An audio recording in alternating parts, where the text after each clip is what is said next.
It's Flux Friday, the best update show in the hobby, brought to you and hosted by DrFlux. That's a good cup of joe. So here we are, I'm DrFlux, it is Friday, and today we're talking about this. This right here is a modded Rival Charger to accept magazines. Now, I ran a poll over the past week of what kind of blaster do you guys want to see me mod?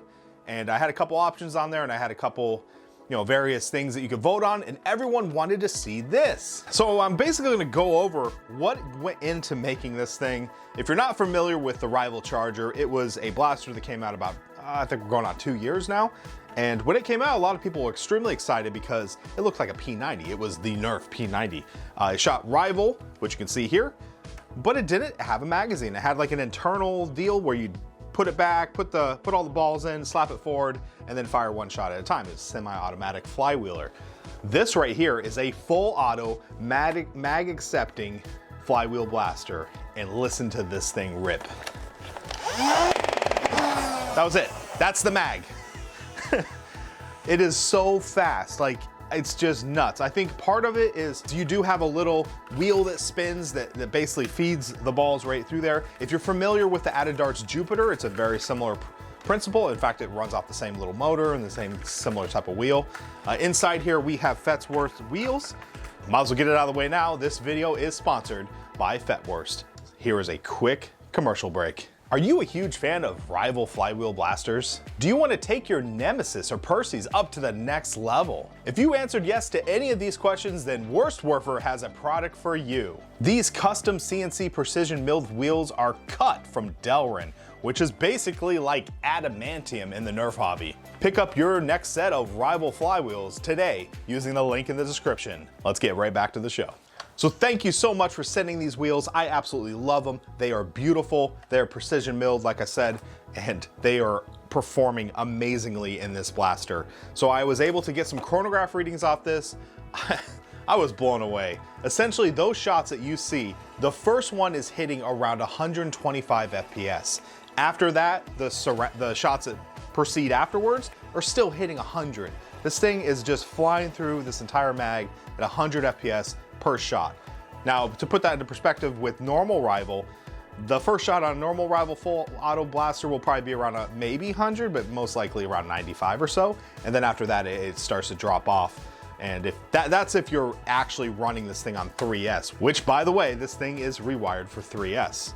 So let's talk about the actual build, because I'm not gonna lie to you, this thing was actually a pain to build. And I know some of you mod champions out there are gonna be like, oh, what are you talking about, DrFlux? That thing is easy to build. No, yes, there's some shell cutting. Yes, there's a lot of precision cuts that have to be made. In particular back here, keep in mind I don't have my the thumb releases on here. These are just the posts. But you have to cut this all out. All these cuts have to be made perfectly, or the thing just doesn't work. You can see up inside here, we have an actual motor assembly that has a little roller, a little wheel that spins. That is a 3D printed part, and there's a lot of shell cutting involved for that, and flywheel cage cutting. So it's this mod, I would probably put it up there. It's not your Strife rewire. It's not your rapid strike build. It's more in line, not as extreme as an integration, but it's getting up there. Like there's a lot of stuff going on here. So I will provide a link in the description to the Thingiverse files. This is stuff that you can just pull offline and print if you have a 3D printer. In all honesty, I think it's a very amazing kit. I don't think it would be a kit that you could potentially print and sell these. I think that would be a ton of work, and you'd probably lose your mind pretty quick if you had to build like 10 of these. I think the files could be modified a little bit to make this process a little easier. Maybe some cutting type of templates that you could put over there and know where to cut things. That would help a lot. But overall, I'm very happy to have this. We can see this thing is comparable to something you would see with, I keep talking about the Adidart's Jupiter, but it really feels like that as far as how fast this thing dumps. Essentially, you have this spring-assisted magazine in here with that wheel, and those rounds just fly out of this thing. Like in an instant, you can dump an entire mag. Obviously, this thing will be receiving a proton pack adapter because it's just the standard Rival magazine. So there is adapters from Adidart's that you can just slap in there and hook that to a backpack. Now this thing's gonna be super cool. Up here, you'll notice there is an actual forward grip. That is kind of custom. I did a little bit of putty work to try to help marry these two together. I think that part should be kind of redesigned. The creator of these files intended for you to use the P90 grip from Worker, which to me it looked a little off because right here it wasn't really a good seamless look. So that's why I did my own part. I am a little bit irritated by this front portion that hangs off. I think in the future I'll extend this barrel out a little bit further. I kind of have this weird aesthetic thing that any blaster, I feel like the barrel should extend further than any other furniture or features of the blaster. I just feel like the barrel should be a little bit further out. I don't know, it's just kind of my thing. When it comes to accuracy, this thing just spews. So I tried to shoot some of these targets inside, and before I could get to the second row, like my mag was gone. Like it's just, I feel like this deal right here in its current configuration with these magazines is kind of like a one mag, one tag type of deal.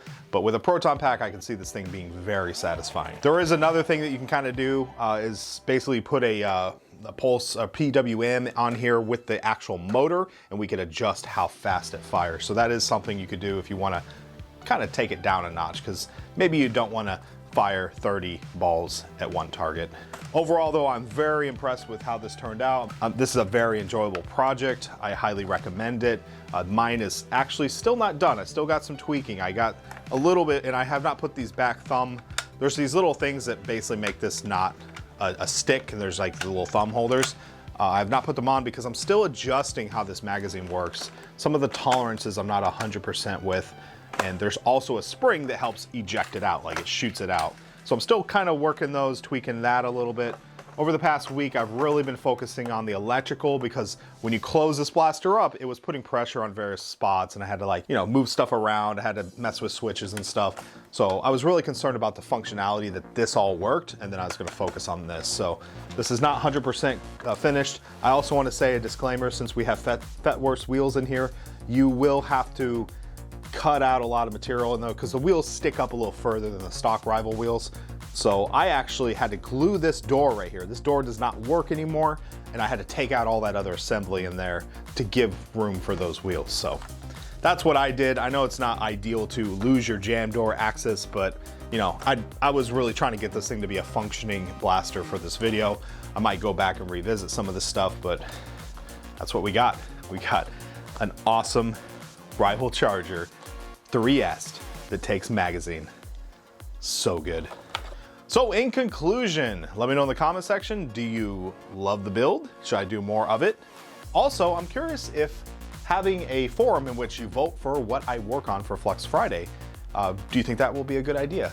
Now, I will say, I think if that is the case, I'm probably gonna have to skip a week. So if you vote on a Flux Friday, I need a couple weeks to work on it. I say that because this video was very difficult with my work schedule, getting home, trying to do this build, trying to do the video, try to film. It's a lot of work to squeeze into 1 week. So keep that in mind. I don't want to do a lot of these. I think my next Flux Friday will probably be an interview. So let me know in the comment section, who would you like to see me interview? I think I'll have the opportunity to interview either maybe Brett, maybe Luchathor, maybe Captain Xavier. Let me know in the comment section, who do you want to see me interview next? Well, I'm DrFlux. I want to thank you for watching today's video. As always, be safe and happy foam flinging.